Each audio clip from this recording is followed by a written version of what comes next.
यावर आम्ही तिघं भाऊ पेरत होतो. पेरता पेरता 2-3 वर्षापासून मी बघत होतो की आमचा शेजारी आमच्याकडं दणमानं 5 काकड्या सारून पेरतोय आणि आमचे अण्णा म्हणजे वडील त्यांना काहीच म्हणत नाही.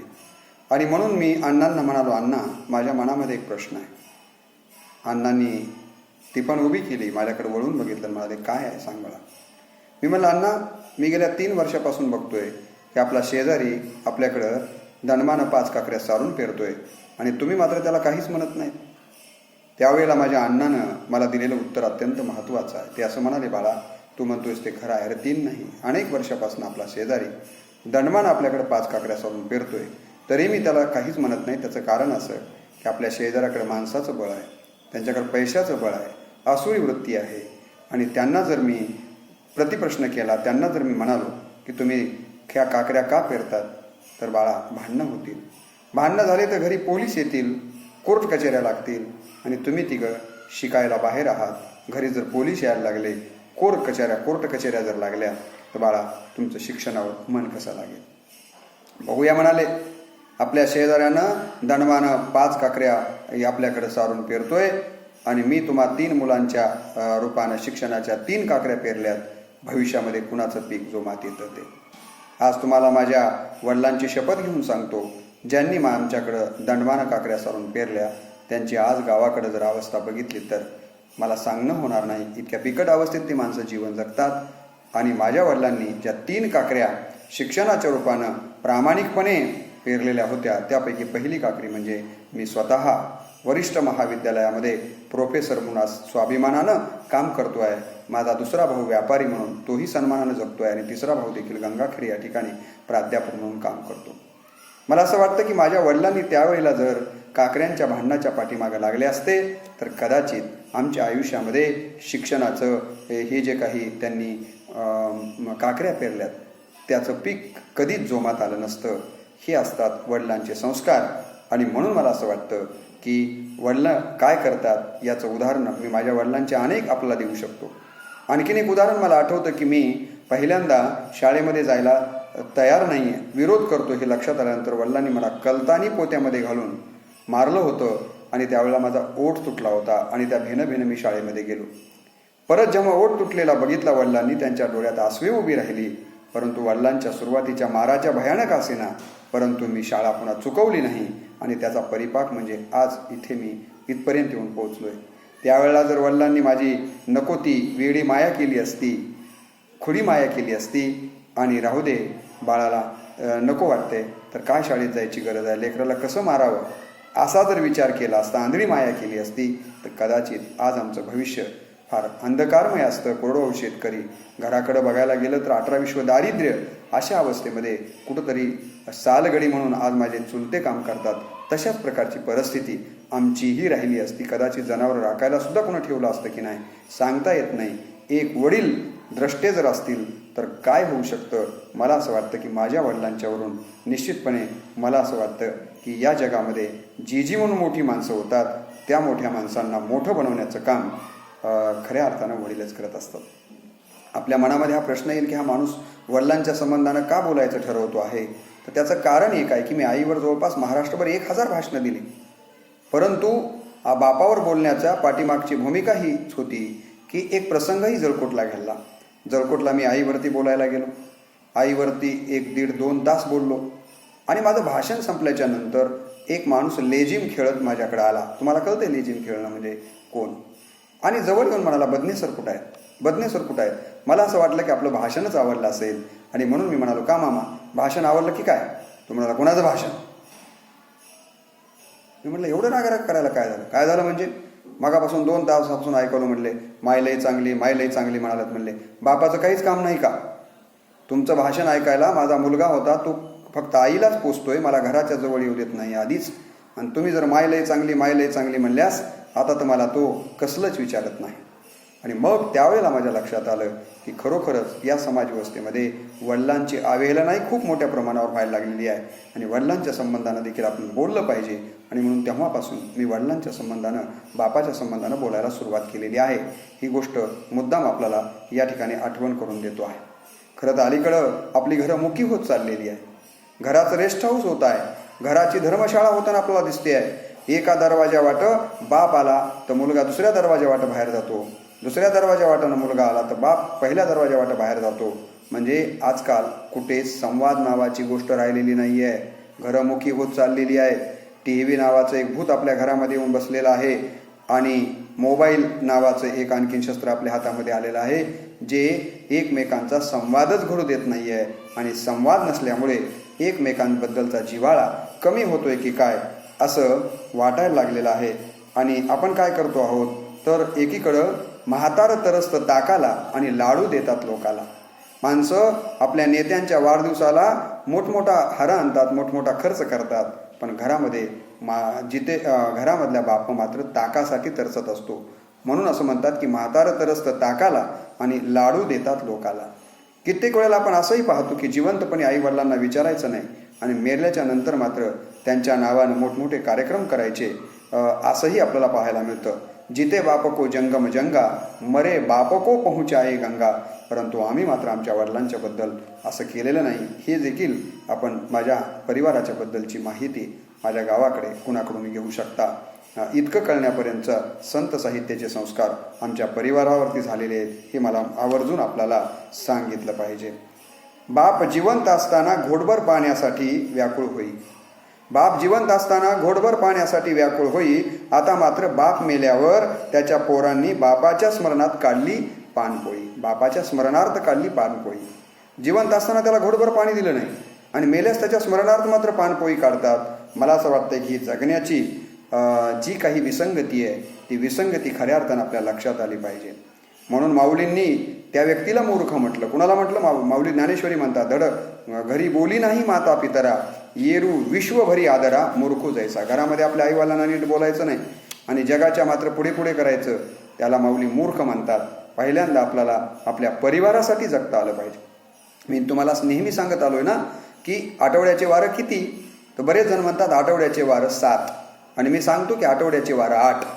तुम्हाला मुद्दाम सांगतो बघा, रविवार, सोमवार, मंगळवार, बुधवार, गुरुवार, शुक्रवार, शनिवार हे 7 वारं आणि 8वा वार म्हणजे परिवार. या 8 वारामध्ये परिवाराला देखील आपण समाविष्ट केलं पाहिजे आणि त्याला देखील महत्त्वाचं स्थान दिलं पाहिजे. त्यालाच इंग्रजीमध्ये फॅमिली असं म्हणतात. फॅमिलीचं स्पेलिंग FAMILY. याचा जर विग्रह केला प्रत्येक वर्णाचा तर आपल्याला त्याचा अर्थ लक्षात येतो. F म्हणजे फादर, A म्हणजे हँड, M म्हणजे मदर आणि IL म्हणजे पुढची जी FAMILY. ILY म्हणजे I love you. Father and mother I love you. हा फॅमिली म्हणजे परिवारावर प्रेम करा, आई वडिलावर प्रेम करा, हा फॅमिली या शब्दाचा अर्थ आहे. परंतु आपण तेच विसरून चाललोय की काय असं म्हणण्याची वेळ आलेली आहे. आपण लोकांनाच फोन लावत बसतो. दूसरों को फोन लगाने में हम त्रस्त है, दूसरों को फोन लगाने में हम त्रस्त है, लेकिन खुद से मिलने की सभी लाईने व्यस्त है. आपल्याच घरामध्ये आपल्या माणसांनाच बोलायला आपल्याकडे वेळ नाही आहे आणि जगाला मात्र बोलण्यामध्ये आपण खूप पुढे. इंटरनेटच्या, फेसबुकच्या आणि तुम्हाला माहिती आहे की व्हॉट्सअपच्या माध्यमातून आपण जगातल्या अनेक लोकांना जवळ आणण्याचा दुनिया मेरी मुट्ठी में म्हणत म्हणत प्रयत्न करतो, परंतु घरच्याच माणसांना मात्र आपण विसरायला लागलो आहोत. म्हणून एक कवी म्हणतो, विज्ञानाच्या गुलामगिरीत केवढी मोठी चूक, विज्ञानाच्या गुलामगिरीत केवढी मोठी चूक, रक्तांच्याही नात्यांना आता लागते फेसबुक. आता काय, रक्तांच्या नात्याबद्दल देखील कशाचा वापर केला जातोय? फेसबुकचा वापर केला जातोय. जवळच्या माणसाला मात्र विसरलं जात आहे. अलीकडं आई वडिलांना डस्टबिन समजलं जात आहे, वृद्धाश्रमामध्ये पाठवलं जात आहे. ही या देशातली सर्वात श्रेष्ठ संस्कृती मानली जात होती, त्या देशामध्ये आता वृद्धाश्रमांची संस्कृती, श्रावणबाळ योजनांसारख्या योजना यायला लागलेल्या आहेत. तुम्हाला माहिती आहे की सरकार किंवा काही जिल्हा परिषदेंना असा ठराव घ्यावा लागला की तुम्ही जर तुमच्या आईवडिलांना पोसत नसाल तर तुमचे आम्ही पगार आईवडिलांच्या नावानं करू. कोर्टाला देखील अशा प्रकारचे निर्णय देण्याची वेळ यावी. मला असं वाटतं की खूप मोठं दुर्दैव आहे आणि म्हणून त्या दृष्टिकोनातून विचार करणं अत्यंत गरजेचं आहे. परवा घडलेली घटना आहे. संजू आणि राजू नावाची 2 मुलं इंग्लंडमध्ये राहत होती. त्यांचा वडील अकोल्याला राहत होते. वडील वारले आणि मुलांना फोनवर कळवलं गेलं की बाळांनो, तुमचे वडील गेलेत रे, अंत्यविधीला या. संजीव आणि राजू दोघंही भाऊ एकत्र आले, त्यांच्या पत्नी एकत्र आल्या. संजू म्हणायचा मोठा भाऊ आणि राजू लावाचा छोटा भाऊ. संजू राजूला म्हणाला, बाळा तू जा वडिलांच्या अंत्यविधीला. राजू म्हणाला, आपण सगळेच जाऊत, नाही तू जा. राजू एकटाच अकोल्याला आला वडिलांची अंत्यविधी केली आणि संध्याकाळी सगळे लोक गेल्याच्या नंतर आईनं राजूला विचारलं, बाळा राजू, अरे तू आमचा छोटा मुलगा आहेस, तुझा मोठा भाऊ आणि माझा मोठा मुलगा संजीव कसा काय आला नाही रे बाळा?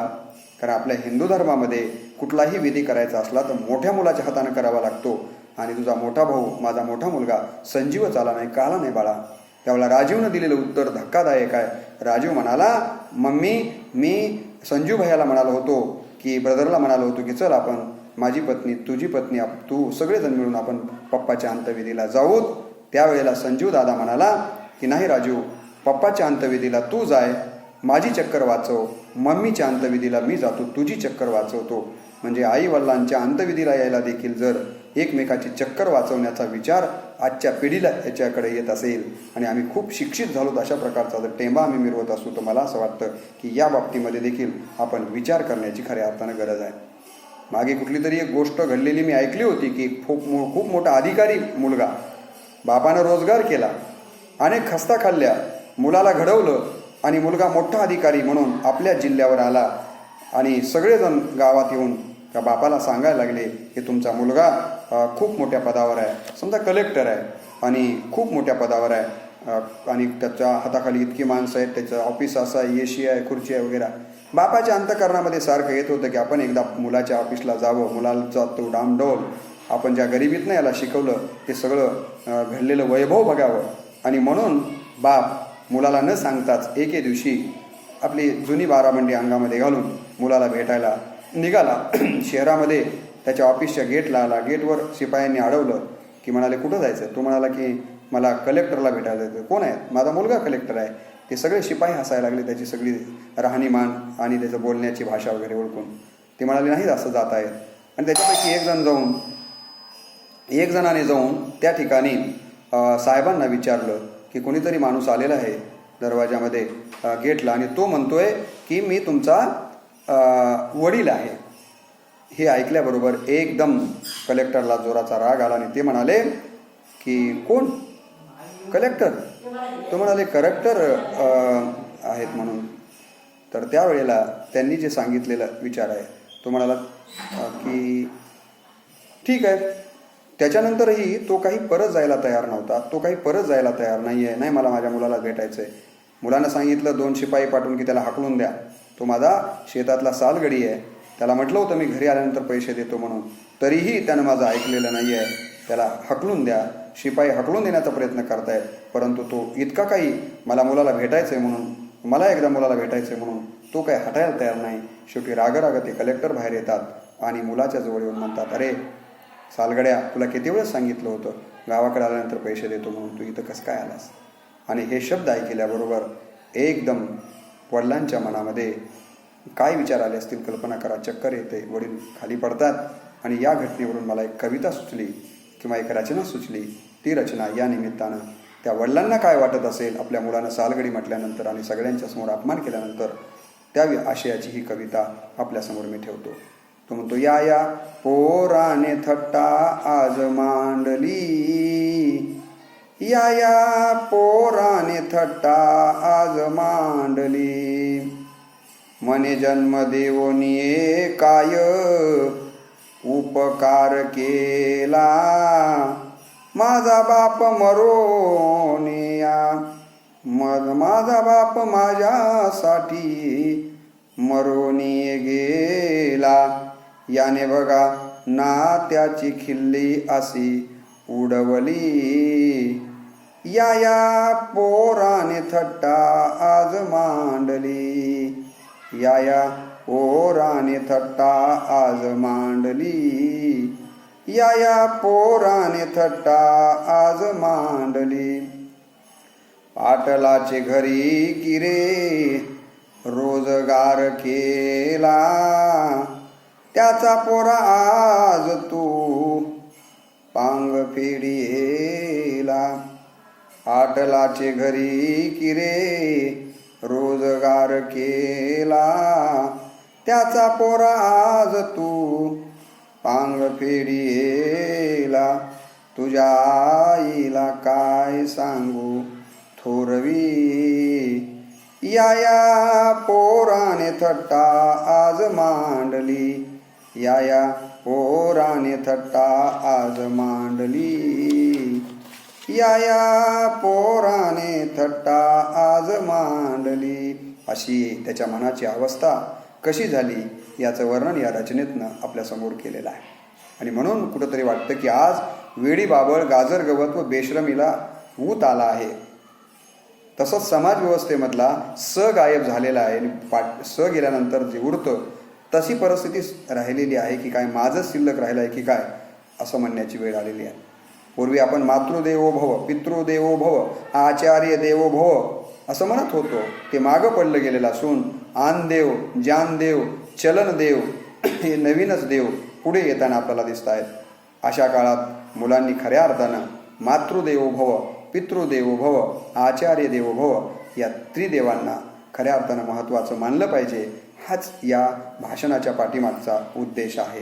खरं तर अलीकडं मी आता तुम्हाला कलेक्टरची जी गोष्ट सांगितली त्यावरून असं दिसतं की आता कुठेतरी मला असं वाटतं की ही कविता मला आठवते की नाते कुठेतरी संपत चाललेत की काय. म्हणून कवी म्हणतो, थोडा उजेड ठेवा, अंधार फार झाला, पण ती जपून ठेवा, अंधार फार झाला, आले चहू दिशांनी तुफान विस्मृतीचे, आले चहू दिशांनी तुफान विस्मृतींचे, नाती जपून ठेवा, अंधार फार झाला, थोडा उजेड ठेवा, अंधार फार झाला.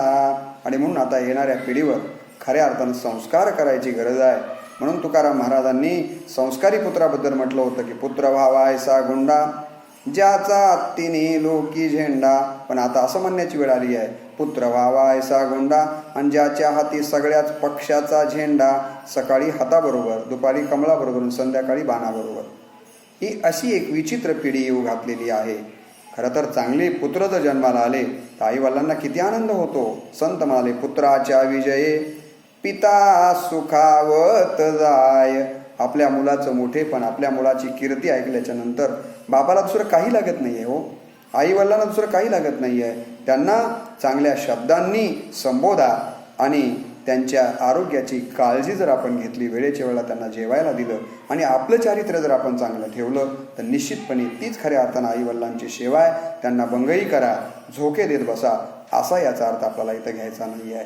आणि चांगले जर लेकरं जन्माला आले तर त्याचा नवल आईवडिलांना आनंद वाटेल यात नाही आहे, देवाला देखील त्याचा आनंद होतो असं संत म्हणतात. कुळी कन्या पुत्र होती जे सात्विक, तयाचा हरिक वाटे देवा. चांगले लेकरं जर मायबापाच्या पोटाला जन्माला आले तर त्याचा आनंद देवाला सुद्धा वाटतं. असा प्रकारचा विचार इथं मांडला गेलेला आहे. आणि संस्कार जर चांगले नसतील तर मात्र मला असं वाटतं की आईवडिलांना म्हातारपणाला खूप कष्टाला किंवा खूप वाईट परिस्थितीत जीवन जगावं लागतं. म्हणून संस्कार हे अत्यंत महत्त्वाचे आहेत. याकडे आपण सगळ्यांनी लक्ष दिलं पाहिजे. मी मगा बोलताना पूर्वीच्या व्हिडिओमध्ये आपल्याला सांगितलं, मी आपल्याला सांगितलं की पूर्वीच्या काळी काय होत होतं. तर पूर्वीच्या काळी आपल्याला माहीत असेल की बाप आताही समजा लग्न झाल्याच्या नंतर मुलगी नांदायला जाते आणि मुलगी नांदायला गेल्याच्या नंतर काय होतं, तर मुलगी नांदायला गेली की नांदायला जात असताना बाबुल की दोवा तू लेती जा तुझ को सुखी हे ऐकल्याबरोबर मुलीच्या डोळ्यावाट घळाघळा आसवे व्हायला लागतात. आईच्या जवळ मुलगी येते, तिला एकदम गळा भेट देते. आई आणि मुलगी दोघीही ढसाढसा रडायला लागतात. परंतु सगळ्या सोयऱ्यांच्या समोर वडिलांना काही दुःख होत नाही आहे का? वडिलांना देखील दुःख होतं, पण सगळ्यांच्या समोर तो रडू शकत नाही.